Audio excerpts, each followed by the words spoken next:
Hello, everyone, and welcome back to another episode of Relative Pitch.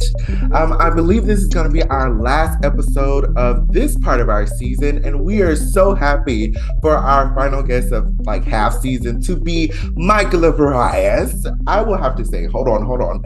Bro, it's Mike is Oh, in the First of all, okay. So Mike is a doctoral student at UT Austin, getting his GMA in conducting, and been a friend of mine for quite a long time. And we're just happy to have him here. So, Mike, first of all, how are you doing? I'm doing all right. Finally getting settled at the end of football season. We just got back from, the Big 12 championship last night. Finished all the projects, all the concerts, and so, I'm just kind of coasting right now, which is a great feeling. I think something that we don't talk about often is that in grad school, especially in the wind band sector of life, how football takes it out of you. Like your whole semester from like July until sometimes January is like, oh my gosh, can we just survive this? Like, how is surviving for you? Right. Surviving is it's a little hard because it's we don't really know what to expect with football season. I mean, today is, selection Sunday, so there's talk about Texas being in the playoff and there's all that. I mean, we just won the championship, and for the longest time we were like, okay, we're probably not going to be in the playoff, but now it's a real possibility. So it's hard to you know plan things, especially when there's a lot of question marks in the December season. So I mean, I think a lot of us in grad school in the wind conducting sector that have marching band involvement, it's hard to plan December, especially with trying to go home, go to Midwest, and then go and do a bowl game. It's a lot of variables that we just have to look out for. So surviving is tough, but I just kind of have to take it day to day. Absolutely.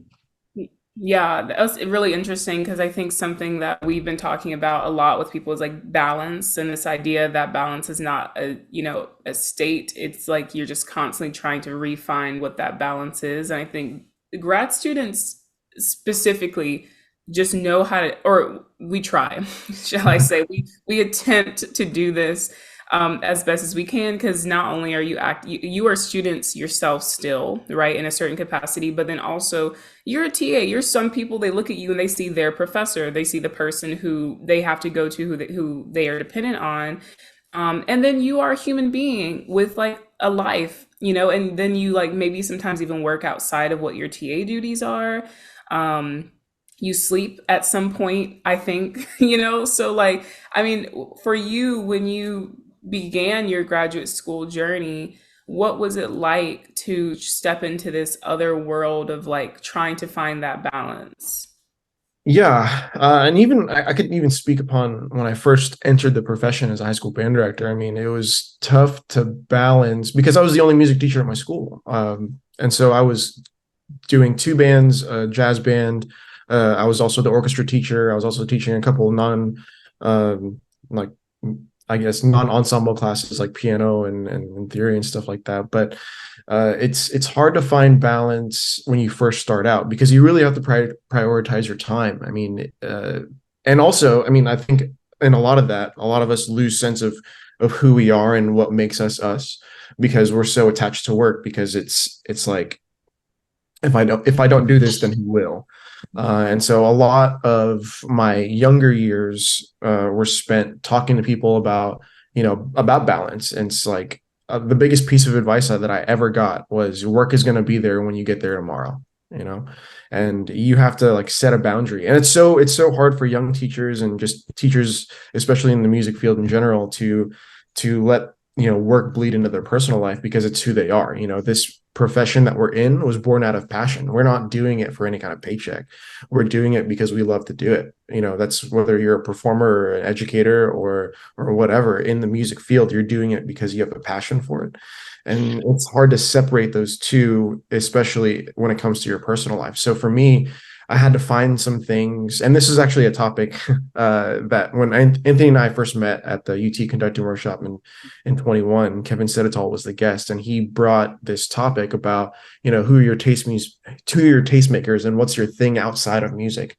And that was a question that I struggled with at the start, because it's like, well, I really love music and I love doing that, but I have to find something that, is outside of that. I need to have a core group of friends that are outside of that, so I don't talk about work and talk shop all the time. And so for me, that became, especially when I moved to Austin, I started to join a powerlifting community. And so I go to this gym here called Game Day Barbell, where I met my coach. I met a lot of my friends here. And when I'm there, I mean, what they think what I do is pretty cool, but they have like no idea of it. So I'll talk about it a little bit when they ask me. But for the most part, I'm at the gym, I'm social, I'm working out, and I enjoy lifting. And that's my thing outside of music. So, and most recently, it's also become video production and content creation. And that avenue has like changed the way that I think about a lot of things. And so, my thing outside of music, even though it's tangentially related, because I'm doing a lot of content creation for UT, for myself, it's become this hobby that is like almost parallel to what I do, because it's still a form of a creative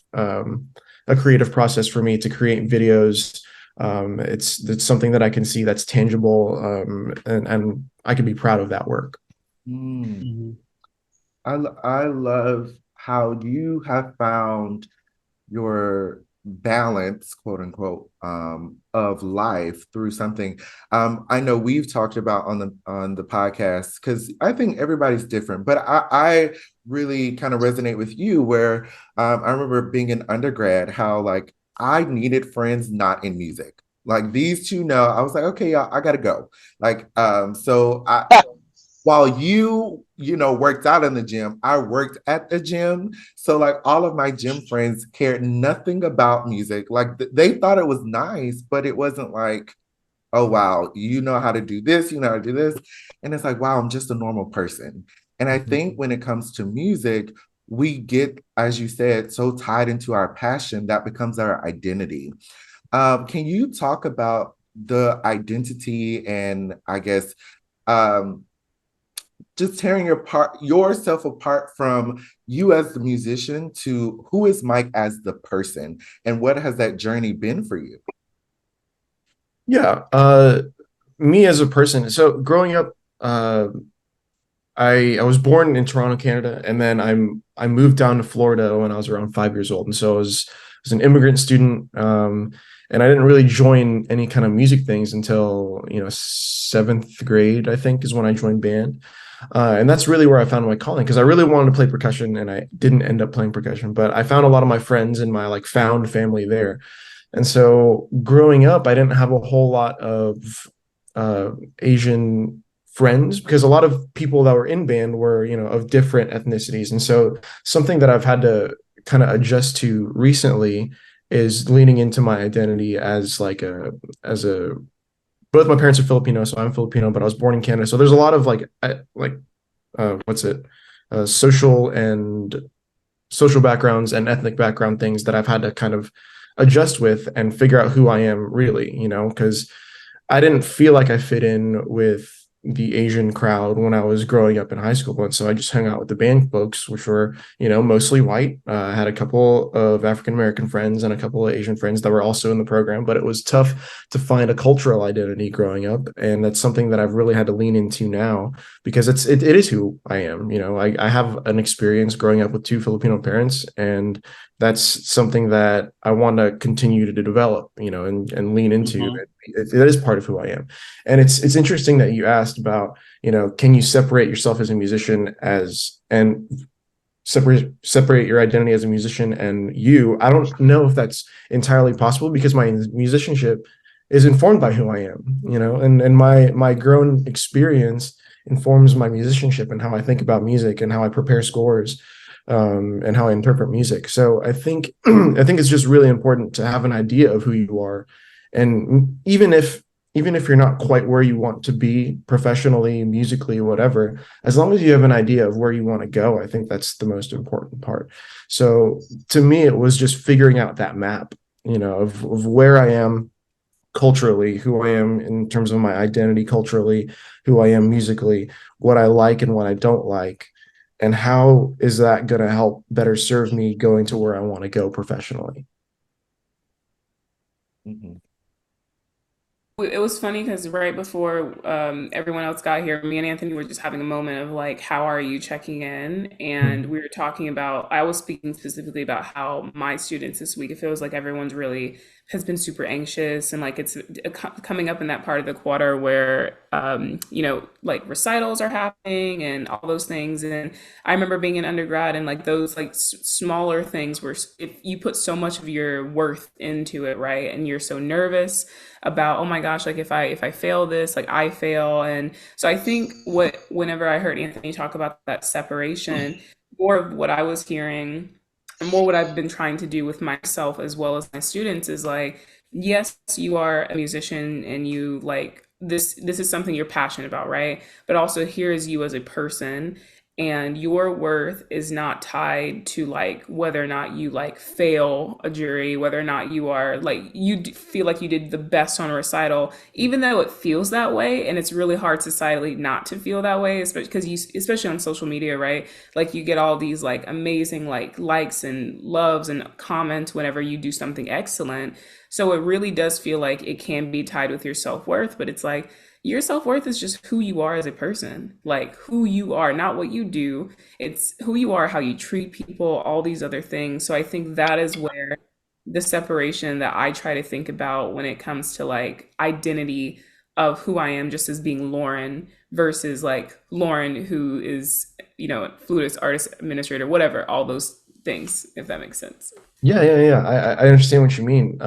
Yeah, when it comes to my core values, I mean, there's a lot of those things that you mentioned that is something that I'm continually trying to develop. You know, how I interact with people is something that's constantly on my brain. You know, as a conductor, as a teacher, how do I interact with people? What are the kind of relationships that I'm building with people, especially around me, and what kind of teacher do I want to be? I mean, these are all things that I've struggled with over time, but also have been conscious about to think about and improve upon. I mean, I think we all can attest to we've been in a place where like, man, I'm really not doing so well in this one aspect of my life. And how I respond to that has always been, okay, well, if I just sit here and sulk about it, and then I don't think it's going to get any better. You know, what are the next steps? And that's always been a thing for me is like, if I ever make a mistake in my life, or if there's something that I wasn't too proud of, then what is the next step for me in that area? You know, how do I improve myself from that point onto something that I can be proud of, something that I can feel like I feel like I've improved in this area. So I guess resiliency and like being adaptive to, whatever life throws at you is a really important skill. And being flexible. I mean, there's a lot of times that in my younger years, especially, where something would be thrown at me and I'd be some adversity would be thrown at me, I should say, and I would freak out a little bit just because I didn't know how to proceed. I didn't know what to do after that point. Mhm. And I think I still do that, except the time that I do that is much less, it's more compact. I take a step and I realize, okay, if I freak out about this for more than 5 minutes, then it's becoming unproductive. So it's okay. I think it's okay to freak out is the bottom line of the story, but it's also, a matter of how do I adjust with this new information? You can only control what you can control.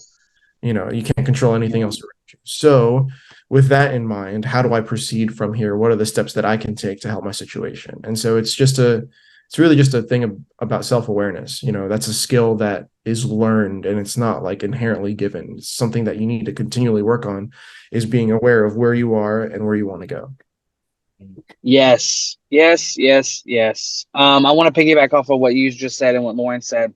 Um, Getting closer to jury time, you can always tell the vibe in the building. It's like I walked in the other day and I had my Starbucks. I was ready to teach some lessons, and then everybody's just like stressed. I'm like, y'all, what's going on? Like, why y'all stressed? And they're like, we have juries. I'm like, y'all, I'll be real honest with you. If you crack that note, oh well. I said, and I told them all my theory, going into juries, I would always crack a note in the first phrase. I'm like, well, it ain't perfect no more, so who cares? And but one thing that I struggle with as a teacher and my students is like they all have these great aspirations, as we all do, but a lot of them don't know how to plan out how to get there. And then when we get to the point of the cooking of the semester, and they're like, I just feel like I'm underprepared and all this other stuff. I'm like, okay, great. Let's look at what you're doing during the week. Let me see your screen time on your iPhone. Let me see what you're doing on that. And I'm like, I'll show you my screen time, baby. I'm on Netflix, Hulu, Bravo, like especially Bravo recently. But I'm like, you got to know if your aspirations are here, but you spending all this time on TikTok, it ain't gonna meet in the middle. And also just understanding that like everything's not going to get done in one day. We're not in a pressure cooker. It's more like a crock pot. Like we gonna sit for half the day. We're gonna marinate. We're gonna build some juices. But yeah, this time of the year is always stressful. And then like I'm one of those people who hates the words Bantober and Gigmas. Because I'm like, why are we eliminating these months to these things? But honestly, y'all, Gigmas is kicking my butt. And we just entered it. What were you about to say, Michael? You were literally playing in a symphony orchestra just yesterday. And today, And I'm in a Costco parking lot because I didn't make it there on time because I left late as hell. so, boom, Gigmas is a thing and Mantoba is a thing. But Mike, I want to go back to something that you were talking about the reaction time between the like freaking out. I think that is truly a normal human response. And I think the growth is that tells you how much growth you have, depending on the reaction time. Now, when I was like 19 years old in undergrad, my reaction time was longer. It was like, I got to freak out and I'm going to freak out for about 3 hours. Then I'm good. Then I hit 21 and I'm like, okay, we're first year or senior year of undergrad. And it's like, okay, my reaction time is now an hour and a half. You get your first teaching job and your reaction time is back to 6 hours because you're like, what in the hell just happened in this whole day of teaching? Like, I need to have a response time. But as you go through time, that is going to diminish from time to time. And the more experience you have, the more easier it becomes for you to react quicker and for you to get out of your slump. And another thing that I think is very important is to surround yourself with people around you who will say, hey, let's have a check-in. Like Lauren was just mentioning, we was checking in with each other before we got on the call today. Have you, how was that with you? Do you have people that you check in with and that you're like, okay, are you good? Am I good? Let's just talk with each other. Yeah, definitely. Having a support system, I think, is crucial. And I've been lucky here at UT to have a cohort around me, especially when I started my doctorate degree here. I entered with two of my best friends, who eventually became my best friends. Sorry, Texas just got named number 3 in the college football playoff. So, but yeah, the phone's freaking out right now. Okay. Anyway, but two of my best friends here, Drew Erie and Weston Lewis, we still have a group chat with each other. And then added to that, Drew Dickey was also part of that cohort until he became faculty. And we still talk, obviously. And I hold those people pretty dear and close to my heart because there was this is a side story, but there was a graduate seminar last year where we brought in Vijay Gupta, who works in like LA with a lot of outreach for homeless and I guess what's the term for that, homeless? There's like another without home. Unsheltered, yeah. Yep. Unsheltered folks, and a lot of music outreach, and he had this concept, and he was talking to us about having mirrors around us, people that will tell you their like unfettered opinion, knowing that it may hurt your feelings, but that's what you need to hear, and for him, that's his wife. And for me, those are the people that I look to and ask, okay, honestly, is this something that I should be doing? Those are the people that I vent to. My roommate Reese Maltzby, who's also here at UT, I talk to him a lot about when things are going up and down. And then I have a couple of people that I call from, other points of my life. One of my best friends teaches in Lubbock right now. His name is Joe Galvin, somebody I call on the regular, just to see how he's doing, but also to tell him, what's up with my life, just because, that's my little brother in fraternity. And so we've held that bond since, 2012. And so we've talked just throughout all aspects of life. So I think having those people is just really, really important, so that you have to get all these thoughts outside of your head, and B, to let so people can empathize with you. I think being empathetic is also a skill, and just being heard, feeling like you're being heard is also super important. I think that's so important because, and these two will like they knew undergrad Lauren, right? Undergrad Lauren was a very different Lauren, well, kind of, but undergrad Lauren was like, I want to talk about this topic for the third time this week. Thank you for coming. And I would. And it's because maybe within the 2 days that we last talked about it, there was something else that popped up that I'm like, I want to hear what you think about with this perspective, and et cetera, et cetera. And I definitely used to do the thing, and sometimes I still do the thing where I'm like, well, I already talked about it, so I don't want to bring it up again. But like the thing about it is, anytime a friend of mine has come to me and is like, can I like talk to you or ask you about this? I don't care what the topic is. I don't care how many times we've talked about it. If there's a reason why you really want to bring this topic up again, there's Right. something there that we still can find together. And it may not be like we were all something else me and Anthony were talking about, is it may also not be that you're necessarily looking for a solution in that moment. It may be like you're feeling some things and you're like, the idea of like getting it off of you, getting it out of you, and just Mhm. having a moment of like, oh my gosh, I feel like I just got that off my chest, and it kind of cleared things away. And then maybe having that clarity from talking about it, maybe that third time was, or the fourth time was the thing you needed for it to really clear things away. For then, like a week later, you're like, oh my God, I figured something out, or something has come that wasn't there before.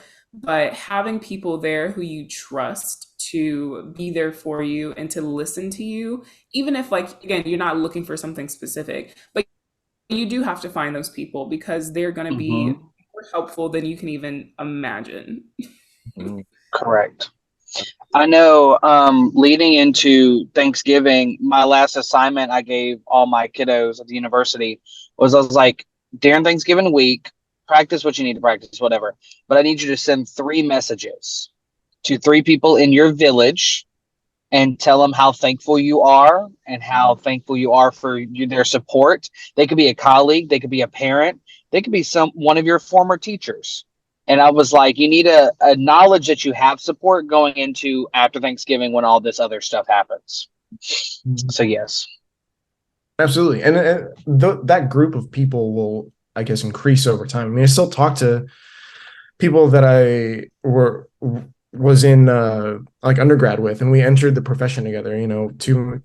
Two more of my also best friends, Trevor Butts and Logan Story. I did my master's degree with them at USF, and we've all entered DMA programs. Trevor's now in the profession, and so we also still have a group chat. So it's like these people will continue to just be in your lives, and they're people that you can use as resources, but also as venting sources. If you just need to just say something, then that also provides you an avenue to get some clarity. I mean, there's always that, I always think about this whenever you have like a heated argument with somebody, and like afterwards you're like, man, I should have said this, I should have said this, I should have said this. Well, just getting something out there into the world will make you think about it differently, I think. And then that's just important. And that can come through, having an argument with somebody that's really passionate, or it could just be through venting, and you'll say something out loud, and it'll make you think about it differently. Mhm. Yeah, Mhm. I think it's so important to just get it out, because if you let it stay inside of you, whatever you're feeling, it's going to fester, and then it's going to eventually change into something that's dangerous for you. So Correct. it's just I don't know. I think it's beneficial as well for all of that to come out and for you to have a good group of people, whether they're your best friend from middle school or college, or honestly, a person you might have found at the gym who is now like a great person. Like, I think for me, I have people that I'm like, okay, I'm feeling this. Here's a person that I can talk to for this. And they would give me some type of mindset for it. And like Lauren said, sometimes you just need to say it out loud, and then you come up with your own answers to the question. You're like, oh, okay, it wasn't that bad. Maybe now I can go back and do something else. But Mike, something that I totally forgot. Can you just tell everyone, how did you get to where you are? Like you said, you're from Toronto, born and raised Toronto, and then you moved down to Tampa. And so from there, how did you get to where you are today? Sure. So I was born in Toronto, Canada. I moved to St. Petersburg, Florida when I was 5 years old. My mom found a job at a hospital down there. She's a nurse. And then I grew up, most of my schooling it was in the Tampa Bay area. So, and that continued throughout my undergrad degree. So I went to the University of South Florida. I spent there 5 years in my undergrad, and then years in the Tampa Bay area, which was like right down the road from USF at Hillsborough High School for 4 years. I taught band, orchestra, and all the things that I mentioned earlier.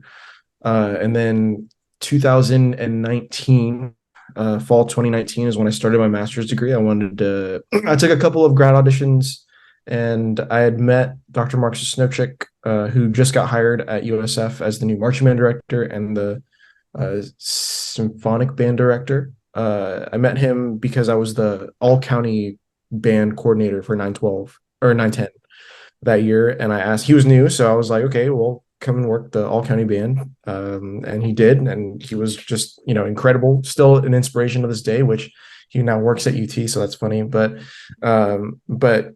I met him and I saw him work, and I was like, I really want to, study with this guy. And normally I wouldn't go back to the place that I went and did my undergrad, because a lot of it was the same, but it came from a different perspective. Like I had 4 years of teaching under my belt, and I wasn't the same person that I was when I was in my undergrad. So I had different perspective, learning about, conducting, learning about score study and all those things. And so when I was getting my master's degree, I had a new person to learn from, and also two people, Matt McCutcheon and Bill Liedrich, who are also my conducting teachers.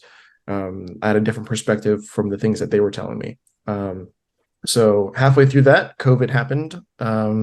It's still happening, but throughout my second year, I didn't really know what I wanted to do after my master's degree. And, the DMA wasn't really in the cards. I didn't know if I wanted to go straight through, if I wanted to go teach high school band. And that's kind of when everybody was really defeated about the profession. And, people were kind of leaving in droves just because of, all these different sanctions and health and aerosol studies and all that stuff. So I didn't really know what I wanted to do. I was really drawn towards, I guess, like service band conducting, and so I sent some applications in, and I didn't really know what was going to happen, to be honest. And so I sent in one DMA application, and that was to UT, and I didn't hear anything back until late in the spring. It said that I was accepted, but I was on a wait list. And I was like, cool, that's fine. It's probably not going to work out this year, but it'll be okay. And so I ended up taking a college audition for like an assistant athletic band director job. And in the middle of that week during interviews, I got an email from Professor Junkin and asked if we could Zoom. And he offered me the assistantship on the spot. So that was kind of how I ended up here at UT. And the rest is kind of history. But but in my time here, I mean, I've been able to meet so many great people, work with so many incredible musicians, and composers, guest artists. So it's been great. It's been an incredible experience, I think. I love how life happens, we we've talked about having a plan, but let the plan uh be something that can be movable as well. And the way things just kind of roll, and you just have to be with it. The train is moving, get on the train and just go through life. And look how it has kind of just transformed, and the growth with you of like, here you are, all the things that you have accomplished, just OMG. I'm sure if you were to write a letter to your 5 year ago self, like, look at what we've done, look at what we've accomplished in those last 5 years. I'm sure that version of you, like, no way, no way. And I think 100%. that's for all of us. It's like our however many years ago self would be like, there's no way in the world we would have accomplished those things or would be in the place that we are today. So we just have to go wherever life takes us. And I think that's very beautiful. Yes. Mm-hmm. And so I want to know, how did, out of all of that, and all the stuff that you have to do as a grad student, how did Bro It's Mike Oh come man. above all of that? Okay. So the social media thing, I think, happened not on accident. I mean, when I was, hanging out in pandemic time, I would scroll for hours on TikTok, and I just thought that stuff was funny. And when I entered my doctorate degree, I thought to myself, well, what if I just, documented this process? And that didn't really come until spring semester. I mean, I think I was hanging out in Florida during winter break my first year. So I had finished the fall semester and I was hanging out in Florida, and I think I decided to make a TikTok or something like that. And there's just small conducting content. And it was small skits that were like less than 30 seconds. And then it just kind of evolved. I'd started going to more conducting workshops, and I had posted some tape from a workshop that I did that spring, and that got a couple of hits. That was like my first. It wasn't necessarily viral, but it got a lot of traction. And then I thought, okay, well, maybe I'll start posting some rehearsal videos, since I have to, record myself anyway to get better at this.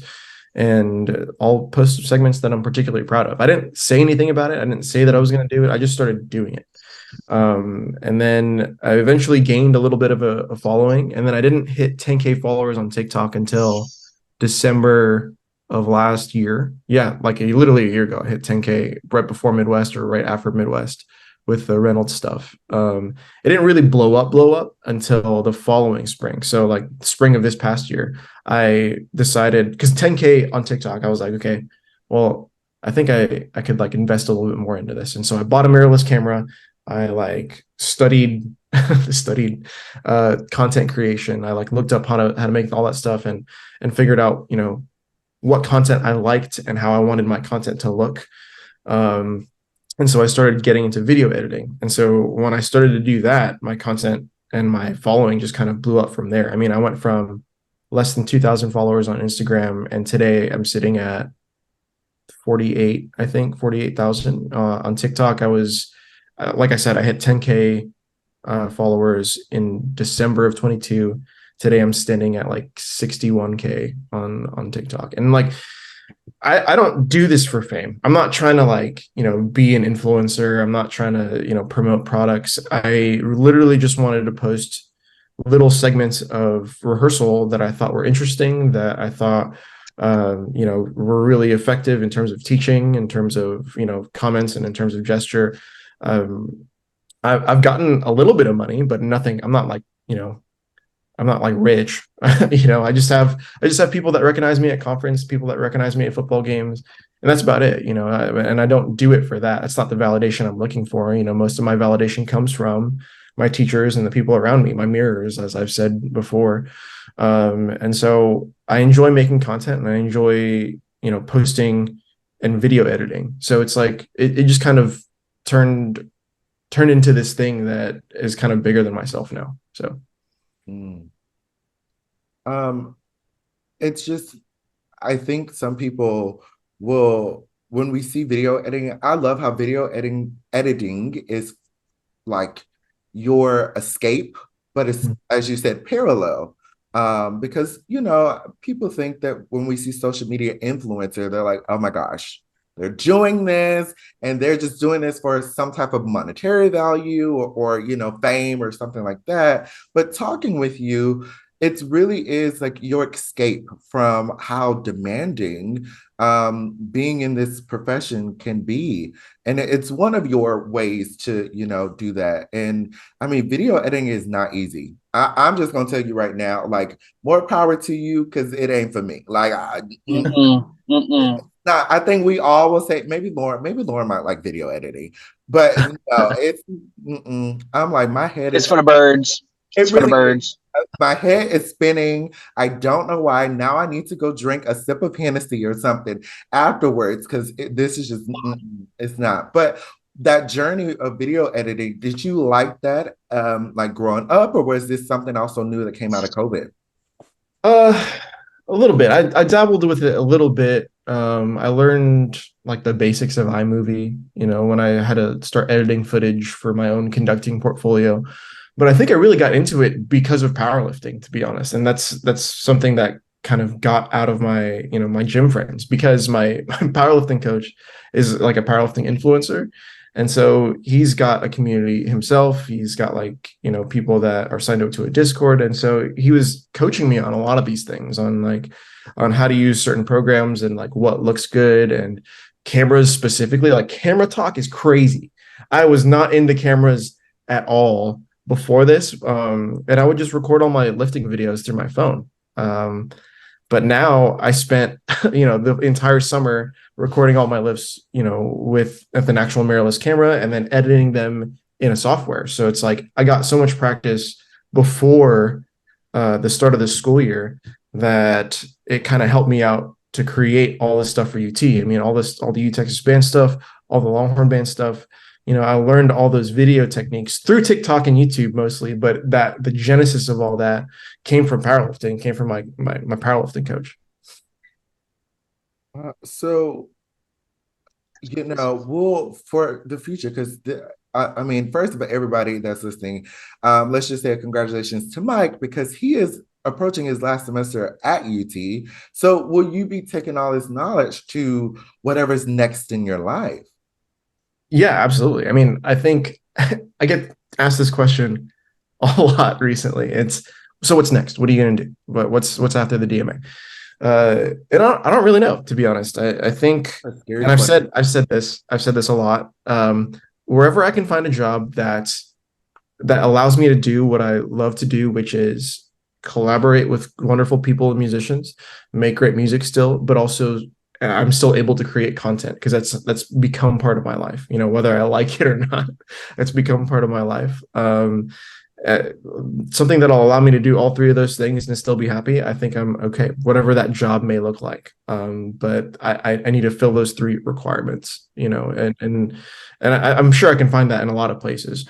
But I do think that content creation is kind of the way to go. I mean, this is a project that has evolved in some sorts. In the previous generation of wind band with Frederick Fresnel, he was really big on getting recordings of like CD recordings of wind band repertoire. The first couple Eastman wind ensemble CDs were on like the Mercury label, and they were successful. They were a resource for a lot of high school band directors in the country, because they didn't know how these things should have sounded. So I think nowadays, with the way that we consume media, I think social media, some people still have this like negative view on it. It's like, oh, people are only doing it for likes and comments.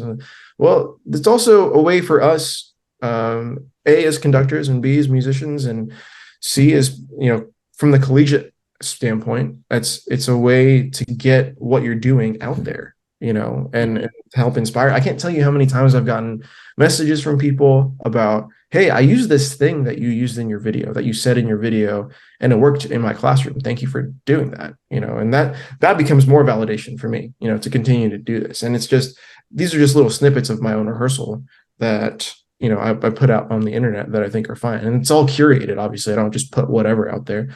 And the second thing I'll say about this is, what I put on the internet with the ensemble stuff isn't always polished, in terms of the ensemble, in terms of the music. And I prefer that. I prefer the rehearsal process being out there, because every single PD session that I've ever been to has been, it's about the process, people. It's not about the product. It's about the process. Well, every single video I see is like highly curated, highly edited, and it's like it's not authentic to me. And so I think putting the process out there, and how did you get it to sound like this eventually? How did you get them to, I think those things, and this is the approach that I take to UT as well. Whenever we post ensemble videos from the Win Ensemble, some people might go onto those videos and be like, "Oh, that's kind of out of tune." We've gotten those comments. It's just hilarious to me. And it's like, "Oh, I wish he would say something about the intonation." Well, I edited the video. Of course, he says something about the intonation. That's not the point of the video, And so I think being more vulnerable as a musician, as a video editor, as whatever, is the key to gaining a little bit of an audience, because it kind of humanizes the product. It's not, oh, UT has a great Win ensemble. We do, but it doesn't always sound like that. There are times where we don't sound so great, and I think like having that on the internet with comparison to the performance, it like I said, humanizes it, and it says, okay, this is attainable. This is what they were able to get within a rehearsal process. And I think people, especially in today's society of fast-paced social media, like likes and comments and whatever, they want to get to the end product immediately, and that's just not how that works. So I think being able to show an arc on social media, because we do 2-week concert cycles, right? And so 6 rehearsals. I'll post a rehearsal video from day 1, and it sounds not so great. I mean, it still sounds okay, but not great. And then I'll post a video from the very end, like the dress rehearsal, and sometimes I'll get a comment that says, "Wow, the progression from day 1 to this last day was crazy good." But like, of course, that's what it's like, So I think being able to tell our stories as wind band conductors and composers and all those other things is important, and we want to do that through social media, and that's the approach that we've been taking here at UT for all the short form content that we're posting on Instagram and TikTok. Because, and here's another, sorry, I'm like on this like soapbox. In your musicology books, the only paragraph about wind band is like, here's John Philip Sousa and here's what he did. But that's not the whole story. There's so much comprehensive history, and albeit it's a very short history, because we didn't really become a true thing of bands, and the school band movement and all that other stuff didn't happen until 1900 plus. I mean, there were wind ensembles, harmony music and etc. before all that, but nobody really talks about the development of the wind band, which is a huge travesty to me, because this is a huge cultural thing in the United States. How many people go through band in their lives and have gone through band, have their students have their children go through band, and there's one service band professionally that a lot of people know, and that's the Dallas Winds. Why is that? There could be so many more throughout the country, because there's not like there's a shortage of players, and it's not like people don't know what band is. So it's like, how do we bridge that gap between the wind band and the audience? And the potential is there, and I think the potential is there, and I know that because of the following that I've been able to gather. And people interact with marching band videos all the time. People interact with, anytime we post anything about the first suite in E flat, it's like a shared experience for any band kid in America, because they've played it. I posted a Dallas Winds video 2 weeks back on, or it must have been more than that at this point, but like the first suite in E flat video has like over 200,000 views, just because people know that piece of music. Well, why can't that be the case for Come Sunday, or all these other new pieces of music that are out there? Because the wind band medium is continually evolving, and who's there to tell the stories? Mm-hmm. And that's how we can use social media for validation a little bit on the art form. I appreciate that, because we've talked a lot about social media in very different capacities on this platform ourselves, and we have a love-hate, I will say, I think, relationship with it. And the way me, Michael, and Anthony specifically all use our platforms are very different, very, very different the way we use our platforms. And I was just talking to one of my friends the other day about, because they don't really like socials, but they really want to connect with more people and network with more people. And unfortunately, or maybe not unfortunately, but it is just true that social media is a very primary source of networking that we have offered to us, especially in this day and age. And so I agree, a lot of connections that I've gotten to is because I'll post something or I'll say something and someone will DM me and say, oh my gosh, this is really cool. Can we talk about this? Or can I ask you about this? Or like, this really helped me. And so I see it also as a tool and a resource, not only as the person who's posting, but also as a consumer, because there's so many things I see that I get inspiration from people all over the country, all over the world. And I agree that there is also that affirmation of it feels good, right? When you post something, whether or not it's an achievement or you just went out and had like brunch with people and you took very cute photos and just having friends like, oh my gosh, this looks like it was a fun time, or congratulations, I'm so proud of you. That yes, that is a form of affirmation, and it's different maybe than someone coming up to you in public and saying it, but it's still some type of validation within that. I think the biggest thing that I always just tell people is to constantly ask yourself why. Like when you are not only consuming, but when you are, posting and generating that content, always checking in and make sure that you're doing it because you want to do it, and you want to do it for very specific reasons. Because people use their platforms and they're like, I do want to gain money. I do want that. I'm like, okay, all right. Say it with your chest. You know what I mean? And I think the biggest thing is like, don't like try to make it something like this whole, oh, like this, I really want to use this for connection and all these things, when you're not. Like, it's fine if it's not that. There's a time and a place, for all of those things.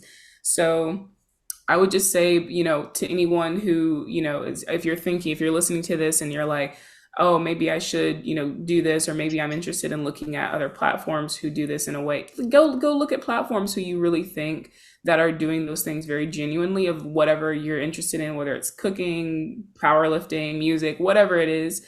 And try to see what about what they're doing makes you feel connected genuinely, right? Because there's some influencers and content creators who I'm kind of like, I don't really feel a connection. It's like, oh, thanks for, this food recommendation. There's others who I'm like, I really feel like she went there for me and she like tried that and she's talking to me in a way that I feel connected with.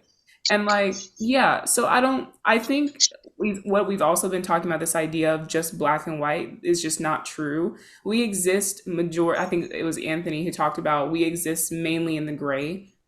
Right. And there's a spectrum. We exist on a spectrum most of the time. And so therefore, some things may not necessarily just be good just because they feel good. Oh, there was an astrologer, I think, who said something the other week about this that I was like, oh, I'm eating this. She was like, just because something feels good doesn't mean it is good. And just because something feels bad doesn't mean it's bad.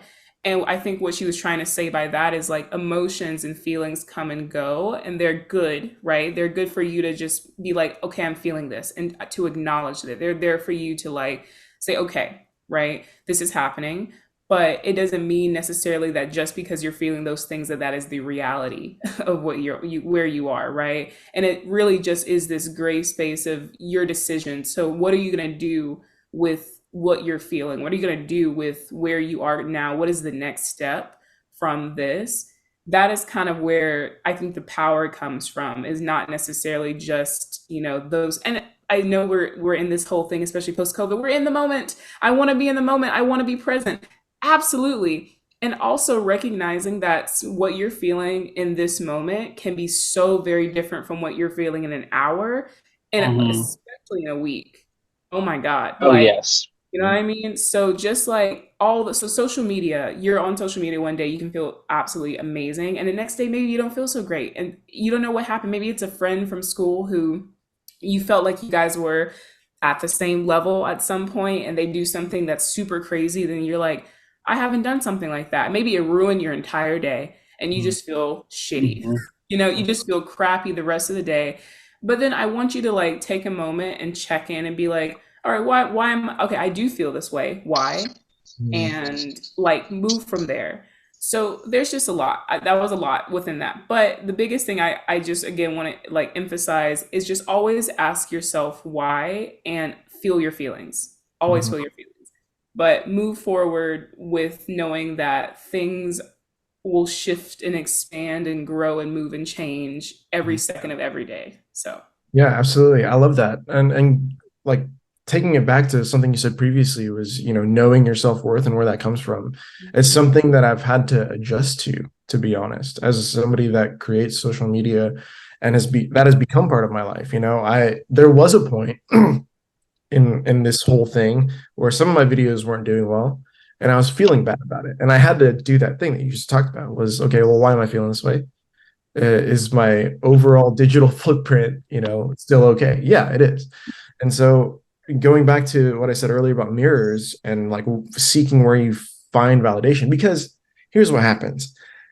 You'll put something out there that you're really proud of, and then some random user 5681225, will just say some BS on your comment section and it'll ruin your entire day. Well, why? Do you feel like that person is right? Uh, and so now I just take those comments in stride, and usually I laugh at them because it's like they're making so many assumptions in that one comment, and so you just have to take a step back and realize what the actual reality is, and find out where you find validation. And is your self-worth tied to your likes and views and comments? Because mine is not. In fact, this is the funny story. Like when I was having this social media boom in the spring, I was hitting, there's a metric on Instagram for creators that tells you how many accounts you've reached in the past 30 days. At one point I hit a million. There was a million accounts that I hit in the last 30 days. And that was like, I was riding a big high right there. I was like, this is awesome. My content's doing really great. In the summer, I'm not conducting bands. I'm not doing anything. I'm just being Mike in the summer. And so I wasn't creating a whole lot of videos. I lost a lot of traction. And so that 1 million dipped all the way down to like 50,000. There was a point in the summer where I was like, man, was it just like a 5 minutes of fame kind of thing, or was it, what was happening there? And I just kind of had to get that out of my way, and just continue to create the content that I wanted to create. And it's Mhm. it's come back, it's we're back to like 800,000 accounts reached in the last 30 days or whatever. And I feel better now, even though, I told you that I wouldn't want to put my self-worth in there, but I know now that it's like these things just happen, pendulum style, and it's okay, and I can't associate all of my self-worth to the content I create, because then I'm just living, on a screen, and Mm. Mhm. I don't have an identity outside of that, and I can't force myself to do that. Well, Mike, it has been a pleasure having you on Yes. and discussing, your backstory. Because again, with social media, I think people see the social media influencer, but behind that influencer is a person. And so, thank you for allowing, who you are as Mike to be showcased here. But before we go, for like 50 seconds, Yeah. you first of all, as all of our audience know, we're presenting at Midwest, but so is Mike, along with some of our friends close to Relative Pitch. We had Janet Song Kim on a couple weeks ago to discuss about something that I think is so valuable within music. Can you give us like a 30 to 50-second like pitch of Yeah. what y'all will be talking about? Pitch. I like that. Relative pitch. Okay, that's great. There it Uh, is. yeah, we're going to talk about basically picking quality repertoire. I think there's a lot of buzz out there on, you know, we have to pick repertoire by diverse composers and this, and there's like statistics and posts and all this like hubbub on social media about, we need to change the canon. And I think that is important. That's super important. But I also think it's important to realize like what quality means to you.